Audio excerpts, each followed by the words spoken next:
تاریخ کیا ہے اور یہ کیسے اور کیوں ہماری سمجھ اور علم میں اضافہ کرتی ہے؟ اس علم کے ذریعے ہم تہذیب کی پیدائش اور پھیلاؤ سے واقف ہوں گے۔ تاریخ گزرے ہوئے واقعات کا مجموعہ ہے، لیکن اس کے ساتھ ہی یہ سوال اٹھے گا کہ کیا ماضی میں جو کچھ ہوا وہ تاریخ میں موجود ہے، یا تاریخ میں وہی واقعات درج ہوتے ہیں جن کی اہمیت ہوتی ہے، یعنی جن کا اثر سیاست، ہمارے رہن سہن، ثقافت اور ہماری مالی حالت پر ہوتا ہے۔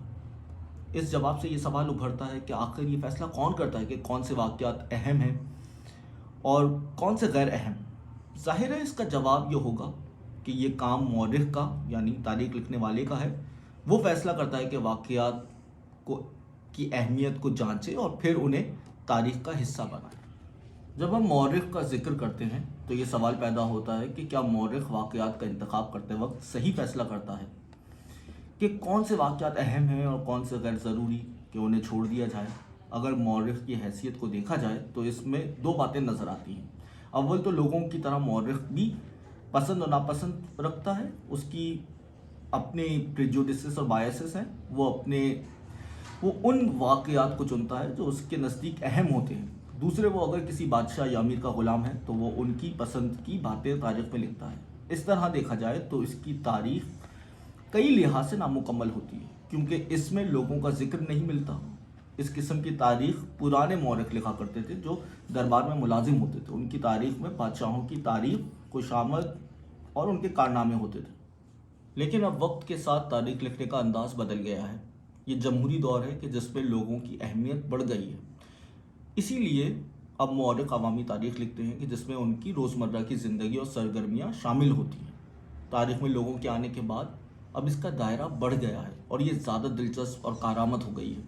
ہمارے ذہن میں یہ سوال آتا ہے کہ جب مورخ تاریخ لکھتا ہے تو وہ کن ذریعوں سے ماضی کے بارے میں معلومات حاصل کرتا ہے؟ مورخ تاریخ لکھتا ہے تو اس کے سامنے ماضی کی معلومات کے کئی ذریعے ہوتے ہیں، مثلاً تحریری، زبانی، آثار قدیمہ، پرانے سکے، کتبات، مصوری، مجسمہ سازی، ادب، خطوط، ڈائریاں، اخبارات، رسالے اور حکومت کے احکامات وغیرہ۔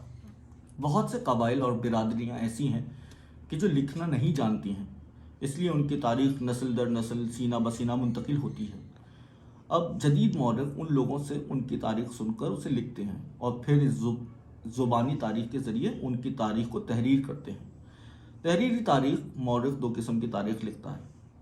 ایک وہ تاریخ جو اس کے اپنے زمانے کی ہوتی ہے، وہ جو دیکھتا ہے ان حالات کو لکھتا ہے۔ دوسری وہ تاریخ ہوتی ہے جو مورخ ماضی کے مورخوں کی تحریروں کی بنیاد پر لکھتا ہے۔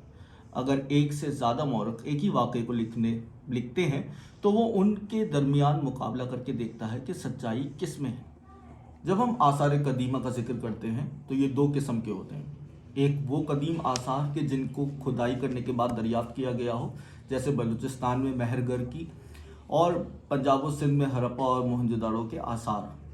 دوسرے وہ عمارات کے جو صحیح و سالم یا خستہ حالت میں جگہ جگہ موجود ہیں، جیسے قلعے، محلات، مسجدیں، حمام اور دوسرے سرائے وغیرہ۔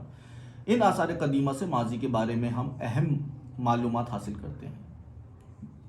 پرانے سکے سونے، چاندی یا تانبے کے ہوا کرتے تھے۔ ان سکوں سے جو معلومات ملتی ہیں وہ یہ کہ ایک خاص زمانے میں چیزوں کی قیمتیں کیا تھیں، لوگوں کے لیے یہ زمانہ سستا تھا یا مہنگا۔ دوسرے، اس سے یہ اندازہ ہوتا ہے کہ یہ سونا، چاندی یا تانبے کی دھاتیں کم تھیں یا زیادہ۔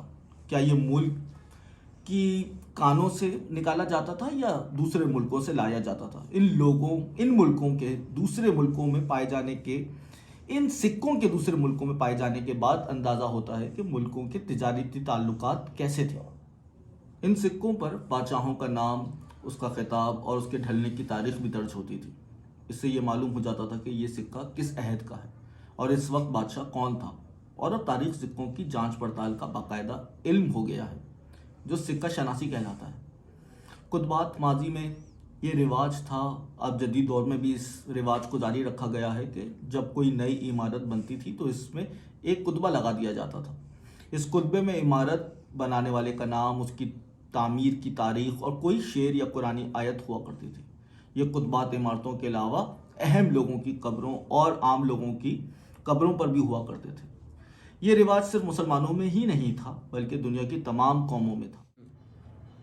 اشوک بادشاہ نے ہندوستان کی شاہراہوں پر کتبے لگوائے تھے جن پر اقوال، نصیحتیں اور ہدایتیں درج تھیں۔ بعض اوقات ان کتبوں پر حکومت کے احکامات بھی ملے ہیں۔ مصر میں پائے جانے والے ایک کتبے کی وجہ سے اس کی قدیم زبان پڑھ لی گئی جس سے اس کی تاریخ کے بارے میں معلومات ملی۔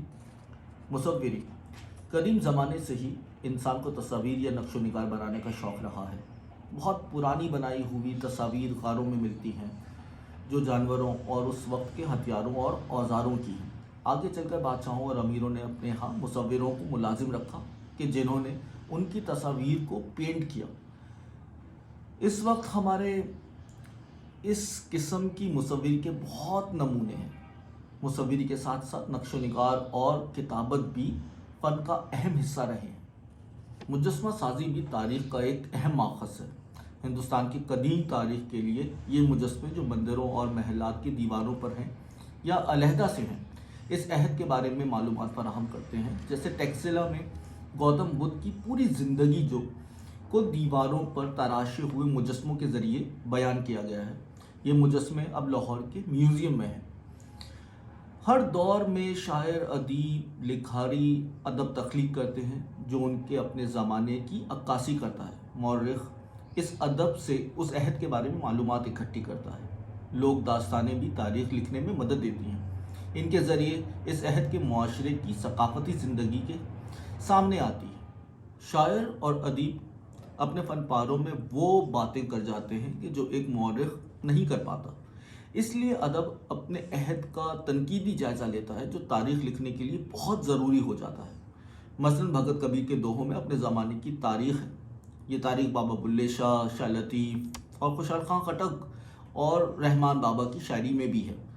ادب کے علاوہ لوگوں کے خطوط، ڈائریاں اور آپ بیتیاں بھی تاریخ کو لکھنے میں مدد دیتی ہیں کیونکہ ان سے لوگوں کی ذاتی زندگی اور ان کے اپنے زمانے کے حالات اور زمانے کی سرگرمیوں کے بارے میں معلومات ملتی ہیں۔ تاریخ کے بارے میں ہماری معلومات کا ایک اہم ذریعہ میوزیم بھی ہے۔ میوزیم کی مختلف گیلریز میں عہد وار تاریخی اشیاء کو رکھا جاتا ہے۔ ان سے پتہ چلتا ہے کہ انسان نے کن کن مراحل میں اور کن کن زمانوں میں کیسے ترقی کی۔ ان اشیاء میں کہ جن میں اوزار، ہتھیار، برتن، زیورات، کھلونے، لباس اور روزمرہ استعمال کی چیزیں شامل ہیں، یہ انسانی تہذیب اور کلچر کے ارتقاء کی نشاندہی کرتے ہیں۔ تاریخ کو سمجھنے کے لیے نقشے بڑی مدد کرتے ہیں۔ دنیا کے نقشے سے معلوم ہوتا ہے کہ کون سا ملک کہاں واقع ہے۔ نقشوں سے دریاؤں، جنگلوں، آب و ہوا کے بارے میں بھی معلومات ملتی ہیں۔ نقشوں سے یہ بھی پتہ چلتا ہے کہ ملکوں کی سرحدیں کیسے وقت کے ساتھ ساتھ بدلتی رہیں۔ اس طرح نقشے یہ بھی بتاتے ہیں کہ ملکوں کے نام بھی بدل جاتے ہیں۔ ان تاریخی اور جغرافیائی تبدیلیوں کو نئے نقشوں کی مدد سے لوگوں کے سامنے بتایا جاتا ہے۔ کیمرے کی ایجاد کے بعد تصاویر بھی تاریخ کو لکھنے میں مدد دیتی ہیں۔ اب تصاویر سے لوگوں کے لباس، اٹھنے بیٹھنے کے طریقے، فرنیچر، برتن اور زیورات وغیرہ کے بارے میں پتہ چلتا ہے۔ یہ تصاویر عام لوگوں کی زندگی کے بارے میں بھی معلومات فراہم کرتی ہیں اور لیڈروں کے بارے میں بھی۔ جنگوں کی تباہی، قحط و خشک سالی کی مناظر، انتخابات کے دوران لوگوں کی سرگرمیوں اور کھیل کود کے بارے میں بھی تصاویر کے ذریعے ہماری معلومات میں اضافہ ہوا ہے۔ اب انٹرنیٹ کے ذریعے بھی تاریخ کے بارے میں معلومات آسانی سے مل جاتی ہیں۔ اخبارات اور رسالے، اخباروں میں جو خبریں چھپتی ہیں ان کا تعلق سیاست، مالی حالت، جرائم اور علمی و ثقافتی سرگرمیوں سے ہوتا ہے۔ آگے چل کر یہ اخبارات تاریخ لکھنے والوں کے لیے معلومات کا ذخیرہ بن جاتے ہیں۔